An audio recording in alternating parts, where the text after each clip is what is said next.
Friends finally Bharat को Tokyo Olympic में gold मिल चुका है और ये गोल्ड दिलाया है भाला फेंक खिलाड़ी जिनका नाम है नीरज चोपड़ा। नीरज चोपड़ा ने 13 साल के बाद भारत का ओलंपिक में गोल्ड का सपना पूरा कर दिया है। तो फ्रेंड्स आज की वीडियो में मैं आपके लिए नीरज चोपड़ा से रिलेटेड और टोक्यो ओलंपिक 2021 से रिलेटेड सभी इंपॉर्टेंट क्वेश्चन इस वीडियो में लेकर आया हूँ। फ्रेंड्स मैंने आपके लिए सभी क्वेश्चन सिलेक्टेड और इंपॉर्टेंट लिए हैं। अगर आप किसी भी एग्जाम की तैयारी कर रहे हो ये वीडियो आपके लिए काफ़ी ज़्यादा यूजफुल रहने वाला है। तो चलिए शुरू करते हैं फर्स्ट क्वेश्चन से। फर्स्ट क्वेश्चन है हमारा, नीरज चोपड़ा ने टोक्यो ओलंपिक 2020 में कौन सा पदक जीता है? सही आंसर है ऑप्शन ए स्वर्ण पदक, यानी कि गोल्ड मेडल जीता है नीरज चोपड़ा ने टोक्यो ओलंपिक 2020 में। और आपको फ्रेंड्स ये भी पता होना चाहिए कि जो 2021 में जो टोक्यो ओलंपिक हो रहा है ये एक्चुअल में 2020 वाला है, लेकिन कोरोना वायरस के कारण इसे 2020 में नहीं कराया गया, 2021 में ये हो रहा है। इंपॉर्टेंट पॉइंट डिस्कस कर लेते हैं। भारत के star javelin thrower Neeraj Chopra ने टोक्यो ओलंपिक में स्वर्ण पदक जीता है। नीरज ने शनिवार को भाला फेंक के फाइनल मुकाबले में 87.58 मीटर का थ्रो करके गोल्ड मेडल पर कब्जा किया है। Neeraj track and field event में स्वर्ण पदक जीतने वाले पहले भारतीय एथलीट बन गए हैं और नीरज चोपड़ा ने गोल्ड मेडल दिवंगत मिल्खा सिंह को समर्पित कर दिया है। अगला क्वेश्चन कर लेते हैं, नीरज चोपड़ा का संबंध किस खेल से है? सही आंसर है ऑप्शन सी जैवलिन थ्रो से। जैवलिन थ्रो को हिंदी में हम भाला फेंक भी बोलते हैं। इस खेल से संबंध रखते हैं नीरज चोपड़ा। अगला क्वेश्चन, ओलंपिक की व्यक्तिगत स्पर्धा में भारत को कितने साल बाद दूसरा गोल्ड मिला है? सही आंसर है इसका ऑप्शन बी 13 साल के बाद। ओलंपिक में व्यक्तिगत स्पर्धा में भारत को 13 साल के बाद दूसरा गोल्ड मिला है। मैं आपको इंपॉर्टेंट पॉइंट से समझाता हूँ कि पहला गोल्ड कब मिला था। ओलंपिक की व्यक्तिगत स्पर्धा में भारत को 13 साल के बाद दूसरा गोल्ड मिला है, ये हमारा क्वेश्चन था। बीजिंग ओलंपिक जो कि 2008 में हुआ था में पहली बार स्वर्ण पदक जीतने का कारनामा दिग्गज शूटर अभिनव बिंद्रा ने किया था। और फ्रेंड्स मैंने तो यहाँ पे आपको ये बता दिया कि जो पहला मिला था वो मिला था अभिनव बिंद्रा को, जो कि शूटिंग खेल से संबंध रखते हैं और इनको मिला था बीजिंग ओलंपिक 2008 में। ठीक है, और दूसरा किनको मिल गया है? दूसरा मिल गया है 13 साल के बाद नीरज चोपड़ा को। ठीक है, अगला क्वेश्चन है, नीरज चोपड़ा का जन्म कहाँ हुआ है? आपसे एग्जाम में पूछ लेंगे कि नीरज चोपड़ा का संबंध किस राज्य से है, तो आपका आंसर हरियाणा होगा और इनका जन्म हुआ है हरियाणा के पानीपत में। इंपॉर्टेंट पॉइंट डिस्कस कर लेते हैं। नीरज चोपड़ा का जन्म 24 दिसंबर 1997 को हरियाणा के पानीपत में हुआ था। इनके पिता का नाम सतीश कुमार और माता का नाम है सरोज देवी। नीरज चोपड़ा के कोच का नाम है नसीम अहमद, ये भी आपने याद रखना है। अगला क्वेश्चन इंपॉर्टेंट है, नीरज चोपड़ा को किस वर्ष अर्जुन पुरस्कार से सम्मानित किया गया है? सही आंसर है इसका ऑप्शन सी 2018 में नीरज चोपड़ा को अर्जुन पुरस्कार से सम्मानित किया गया है। इंपॉर्टेंट पॉइंट डिस्कस कर लेते हैं। हम नीरज चोपड़ा की अन्य उपलब्धि देख लेते हैं। अंडर 16 नेशनल जूनियर चैंपियनशिप 2012 में उनको स्वर्ण पदक दिया गया था। जूनियर विश्व कप चैंपियनशिप 2016 में इन्होंने स्वर्ण पदक जीता था। दक्षिण एशियाई खेल 2016 में इन्होंने स्वर्ण पदक जीता है। एशियाई एथलेटिक्स चैंपियनशिप 2017 में इन्होंने स्वर्ण पदक जीता है। कॉमनवेल्थ गेम्स 2018 में इन्होंने स्वर्ण पदक जीता है और जकार्ता एशियन गेम्स 2018 में इन्होंने स्वर्ण पदक जीता है। फ्रेंड्स हम ना टोक्यो ओलंपिक 2020 से रिलेटेड कुछ इंपॉर्टेंट क्वेश्चन डिस्कस कर लेते हैं। ठीक है, इसमें से भी क्वेश्चन एग्जाम में पूछे जाएंगे। क्वेश्चन है कि हमारा 2021 में होने वाला ग्रीष्मकालीन ओलंपिक का आयोजन कहाँ हुआ है? सही आंसर है ऑप्शन बी जापान के टोक्यो में ग्रीष्मकालीन ओलंपिक 2021 का आयोजन हुआ है। इंपॉर्टेंट पॉइंट डिस्कस कर लेते हैं। 2021 में होने वाला ग्रीष्मकालीन टोक्यो ओलंपिक का 32वां संस्करण आयोजित किया गया है। ठीक है, ओलंपिक का कौन सा संस्करण है? 32वां संस्करण। 2021 से पहले जापान में 1964 में ओलंपिक खेलों का आयोजन किया जा चुका है। इससे पहले 32वें से पहले जो फ्रेंड्स हुआ था वो था 31वां ग्रीष्मकालीन ओलंपिक। ठीक है, जिसका आयोजन हुआ था रियो डी जेनेरियो ब्राज़ील में 2016 में। ठीक है, और इस ओलंपिक का शुभंकर था विनीसियस। अब देखो फ्रेंड्स 2021 में जो हुआ है ना, ठीक है, 2020 वाला टोक्यो ओलंपिक वो था 32वां संस्करण। 32वें से 4 साल पहले हुआ था 31वां और 32 के 4 साल बाद होगा 33वां संस्करण। ठीक है, तो ये 33वां जो ग्रीष्मकालीन ओलंपिक है ये 2024 में पेरिस फ्रांस में किया जाएगा, क्योंकि फ्रेंड्स ये जो ओलंपिक खेल होते हैं ये हर 4 साल के बाद आयोजित किए जाते हैं। अगला क्वेश्चन, टोक्यो ओलंपिक का आयोजन कब से कब तक होगा? सही आंसर है ऑप्शन ए 23 जुलाई से 8 अगस्त तक टोक्यो ओलंपिक का आयोजन किया जाएगा। इंपॉर्टेंट पॉइंट डिस्कस कर लेते हैं। टोक्यो पैरा ओलंपिक 2021 का आयोजन 24 अगस्त से 5 सितंबर तक होगा। टोक्यो ओलंपिक में 5 नए गेम शामिल किए गए हैं। इनमें एक है सर्फिंग, दूसरा स्केटबोर्डिंग, तीसरा है स्पोर्ट्स क्लाइंबिंग, चौथा कराटे और पांचवा बेसबॉल। फ्रेंड्स ये जो पांचवा खेल है बेसबॉल, इसको 13 साल के बाद शामिल किया गया फिर से, ठीक है। और टोक्यो ओलंपिक 2021 में कुल मिला के 33 प्रतिस्पर्धाएं होंगी और 339 इवेंट होंगे। टोक्यो ओलंपिक 2021 उद्घाटन समारोह में भारतीय ध्वजवाहक कौन होंगे? सही आंसर इसका ऑप्शन सी उपयुक्त ए और बी, यानी कि एमसी मैरी कॉम और मनप्रीत सिंह जो हैं ये टोक्यो ओलंपिक 2021 उद्घाटन समारोह में भारतीय ध्वजवाहक होंगे। एमसी मैरी कॉम मुक्केबाजी खिलाड़ी हैं और ये मणिपुर की रहने वाली हैं और इनको सुपर मॉम के नाम से भी जाना जाता है। मनप्रीत सिंह भारतीय पुरुष हॉकी टीम की कप्तान है। टोक्यो ओलंपिक 2021 समापन समारोह में जो भारतीय ध्वजवाहक होंगे वो होंगे बजरंग पुनिया, और बजरंग पुनिया जो हैं ये पहलवान हैं, ये आपने याद रखना है। फ्रेंड्स ऊपर मैंने आपको ये बताया था कि जो उद्घाटन समारोह है उसमें भारतीय ध्वजवाहक एमसी मैरी कॉम और मनप्रीत सिंह हैं, वहीं पे समापन समारोह में होंगे बजरंग पुनिया जो कि पहलवान हैं।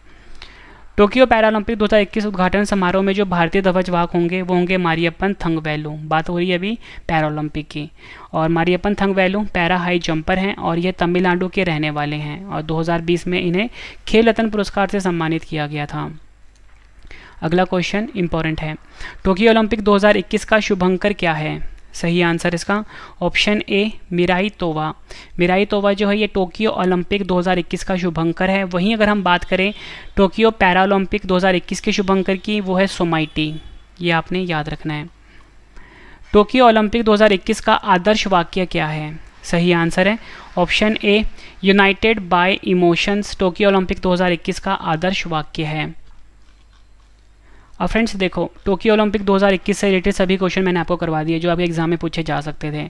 अब हम ना ओलंपिक खेल से रिलेटेड कुछ स्टैटिक जीके के क्वेश्चंस भी देख लेते हैं, ये एग्जाम में हर साल रिपीट होते ही हैं। तो क्वेश्चन है हमारा कि ओलंपिक खेल को की शुरुआत कब हुई थी? सही आंसर है ऑप्शन बी 6 अप्रैल 1896 को ओलंपिक खेल की शुरुआत हुई थी। ठीक है, ये आपने याद रखना है। अब कुछ इंपॉर्टेंट क्वेश्चन डिस्कस कर लेते हैं। आपसे एग्जाम में अगर ये पूछे जाएं कि पहली बार ओलंपिक खेलों में महिलाएं कब शामिल हुई थी, तो 1900 का जो ओलंपिक है जो कि पेरिस फ्रांस में हुआ था, इसमें शामिल हुई थी पहली बार महिला। एक क्वेश्चन और पूछा जाता है कि किस ओलंपिक में पहली बार सभी प्रतिभागी देशों द्वारा महिला एथलीट को भेजा गया था? आपका आंसर होगा 2012 का जो लंदन ओलंपिक है।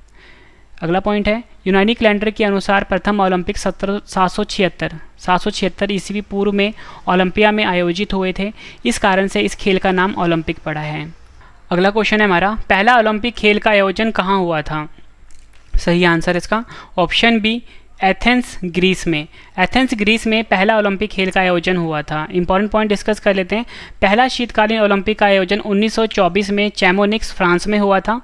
पहला पैरा ओलंपिक खेल का आयोजन 1960 में रोम इटली में हुआ था। देखो फ्रेंड्स, ये क्वेश्चन क्या था हमारा, पहला ओलंपिक खेल का आयोजन कहाँ हुआ था? मैंने आपको बताया एथेंस ग्रीस में हुआ था। ठीक है, और वहीं अगर हम बात करें पहले शीतकालीन ओलंपिक की, तो इसका आयोजन 1924 में चैमोनिक्स फ्रांस में हुआ था। ठीक है, शीतकालीन और ग्रीष्मकालीन अलग अलग होते हैं। ठीक है, वहीं अगर हम बात करें पहले पैरा ओलंपिक खेल का आयोजन की, तो 1960 में रोम इटली में हुआ था। और एक पॉइंट और इम्पॉर्टेंट है, सिर्फ एक बार 1900 में क्रिकेट को ओलंपिक में शामिल किया गया था, जिसका आयोजन पेरिस फ्रांस में हुआ था। अगला क्वेश्चन, ओलंपिक खेल को शुरू करने का श्रेय किनको जाता है? सही आंसर है option B Pierre de Coubertin. Pierre de Coubertin को ओलंपिक खेल को शुरू करने का श्रेय जाता है। और फ्रेंड्स एक इंपॉर्टेंट पॉइंट और भी है, पियरे डी कोबर्टिन ने ही ओलंपिक खेलों के जो लोगो है इसका निर्माण किया था। ठीक है, ये आपने याद रखना है। और ओलंपिक खेल के लोगों का पहली बार इस्तेमाल एंटवर्प बेल्जियम ओलंपिक में 1920 में हुआ था। अगला क्वेश्चन, ओलंपिक खेल का आयोजन प्रत्येक कितने वर्ष के अंतराल पर होता है? सही आंसर इसका ऑप्शन सी प्रत्येक 4 वर्ष के अंतराल पर ओलंपिक खेल का आयोजन किया जाता है। नेक्स्ट क्वेश्चन, पहली बार किस ओलंपिक में शुभंकर यानी कि मैस्कॉट शामिल किया गया था? सही आंसर इसका ऑप्शन सी 1972 में। 1972 में पहली बार ओलंपिक में शुभंकर यानी कि मैस्कॉट को शामिल किया गया था। फ्रेंड्स देखो, इस क्वेश्चन के जो आंसर्स हैं एग्जाम में 2 दिए होते हैं। ठीक है, तो दोनों को मैं आपको समझा देता हूँ। अगर हम ऑफिशियल वेबसाइट की बात करें, जो कि ओलंपिक का ऑफिशियल वेबसाइट है, ठीक है, इसके अनुसार पहली बार ओलंपिक में शुभंकर को 1968 में ग्रेनोबल फ्रांस ओलंपिक में शामिल किया गया था और इस शुभंकर का नाम था शुश। ठीक है, ये तो कहता है ऑफिशियल डाटा, लेकिन अभी जो एग्जाम में क्वेश्चन पूछा गया था उसमें 1972 वाला जो ग्रीष्मकालीन ओलंपिक है जो कि म्यूनिक जर्मनी में हुआ था, जिसका शुभंकर था वाल्डी, इसमें इसको बताया गया है कि पहली बार शुभंकर का प्रयोग इस ओलंपिक में हुआ था। तो आपको दोनों आंसर्स याद रखने हैं और कंफ्यूज नहीं होना अपने एग्जाम में। अगला क्वेश्चन है, ओलंपिक के आदर्श वाक्य से संबंधित 3 शब्द कौन से हैं? सही आंसर इसका ऑप्शन डी, उपयुक्त सभी, CTS, LTS, फोर्टियस। ये 3 शब्द आदर्श वाक्य हैं ओलंपिक के। अब ये 3 शब्द का हम इंग्लिश मतलब जान लेते हैं और हिंदी मतलब भी जान लेते हैं। जो CTS है इसका मतलब होता है फास्टर इंग्लिश में, और हिंदी में बोलेंगे तेज। LTS का इंग्लिश मतलब होता है हाइयर, हिंदी में बोलेंगे ऊंचाई। फोर्टियस इंग्लिश मतलब होता है स्ट्रॉन्गर, हिंदी में बोलेंगे मजबूत। और 2021 का जो फ्रेंड्स नया मोटो है वो है फास्टर, हाइयर, स्ट्रॉन्गर, टुगेदर। मतलब एक चौथा शब्द भी जोड़ा गया है, ठीक है, वो है टुगेदर, जिसको हिंदी में हम बोलेंगे एकजुटता। ये भी आपने याद रखना, ये 2021 का नया मोटो है, यानी कि टोक्यो ओलंपिक 2020 का। भारत ने किस वर्ष ओलंपिक खेलों में अपनी टीम भेजी थी? सही आंसर है ऑप्शन सी, 1920 में। भारत ने 1920 ओलंपिक में अपनी टीम भेजी थी पहली बार। और 1920 वाला जो ग्रीष्मकालीन ओलंपिक है फ्रेंड्स, ये 12वां संस्करण था और इसका आयोजन हुआ था एंटवर्प, बेल्जियम में। ठीक है, और भारत ने पहली बार शीतकालीन ओलंपिक में हिस्सा 1964 में लिया था और इसका आयोजन हुआ था इंसब्रुक, ऑस्ट्रिया में। ठीक है, यहाँ पे बात हो रही है ग्रीष्मकालीन ओलंपिक की। ठीक है, इसमें पहली बार भारत कब शामिल हुआ था? 1920 में, जिसका आयोजन हुआ था एंटवर्प, बेल्जियम में। और वहीं अगर हम बात करें शीतकालीन ओलंपिक यानी कि विंटर ओलंपिक की, तो इसमें भारत ने 1964 में हिस्सा लिया था और इसका आयोजन हुआ था इंसब्रुक, ऑस्ट्रिया में। फ्रेंड्स जितने भी एक्स्ट्रा पॉइंट है ना, सभी अपने आप में क्वेश्चन है। और फ्रेंड्स आपके लिए ना एक गुड न्यूज़ है कि अगर आपने डेली करंट अफेयर पढ़ना है, उसके लिए हमारा अलग से चैनल है जिसका नाम है current affairs by Ravi. Current affairs by Ravi, इस चैनल को आप अभी सब्सक्राइब कर लीजिए। करंट अफेयर्स बाय रवि को डेली करंट अफेयर्स की वीडियो आते हैं यहाँ पे और डिटेल में पढ़ाया जाता है। ठीक है फ्रेंड्स, इसको आप अभी सब्सक्राइब कर लीजिए। अगला क्वेश्चन है, ओलंपिक लोगों में कितने छल्ले होते हैं, यानी कितने रिंग्स होते हैं? सही आंसर है ऑप्शन ए, ओलंपिक लोगों में कुल मिला के 5 रिंग्स होते हैं। ओलंपिक लोगों में जो विभिन्न रंग के छल्ले विभिन्न महाद्वीपों का प्रतिनिधित्व करते हैं। एग्जाम में पूछते हैं कि जो ओलंपिक लोगों में जो विभिन्न रंग के जो छल्ले होते हैं वो किसका प्रतिनिधित्व करते हैं? आपका आंसर होगा विभिन्न महाद्वीपों का। ओलंपिक लोगों का जो छल्ला होता है उसमें एक रंग होता है नीला, दूसरा होता है काला, लाल, पीला, हरा, ये आपने याद रखना है। नीला रंग जो होता है फ्रेंड्स, ये यूरोप महाद्वीप को मतलब रिजेंबल करता है, यानी कि यूरोप महाद्वीप का प्रतिनिधित्व करता है। काला अफ्रीका महाद्वीप को, लाल छल्ला जो है ये अमेरिका को, पीला छल्ला एशिया को और हरा जो है ऑस्ट्रेलिया को। अब फ्रेंड्स देखो, जो ओलंपिक खेल होता है ना, इसको IOC रेगुलेट करता है, जिसका फुल फॉर्म होता है अंतर्राष्ट्रीय ओलंपिक समिति। फुटबॉल का खेल को फीफा रेगुलेट करता है, टेनिस के खेल को ATP, क्रिकेट के खेल को ICC, भारत में क्रिकेट के खेल को BCCI, वैसे ही ओलंपिक के खेल को IOC। क्वेश्चन हमारा, ओलंपिक खेल को कौन सी संस्था रेगुलेट करती है? सही आंसर है इसका option B, IOC। Important point discuss कर लेते हैं। फुल फॉर्म होता है इंटरनेशनल ओलंपिक कमेटी। अगला क्वेश्चन, अंतर्राष्ट्रीय ओलंपिक समिति का मुख्यालय कहाँ पर है? सही आंसर है इसका ऑप्शन डी, ल्यूसाने, स्विट्जरलैंड में। अंतर्राष्ट्रीय ओलंपिक समिति के वर्तमान अध्यक्ष कौन हैं? सही आंसर इसका ऑप्शन ए, थॉमस बाक अंतर्राष्ट्रीय ओलंपिक समिति के वर्तमान अध्यक्ष हैं। थॉमस बाक अंतर्राष्ट्रीय ओलंपिक समिति के 9वें और वर्तमान अध्यक्ष हैं और ये जर्मनी देश के रहने वाले हैं। अंतर्राष्ट्रीय ओलंपिक समिति के पहले अध्यक्ष थे डिमिट्रिस विकेलस। अगला क्वेश्चन, अंतर्राष्ट्रीय ओलंपिक समिति IOC की आधिकारिक भाषा कौन सी है? सही आंसर है ऑप्शन सी, उपयुक्त A और B। अंग्रेजी और फ्रेंच जो है ये अंतर्राष्ट्रीय ओलंपिक समिति की आधिकारिक भाषा है।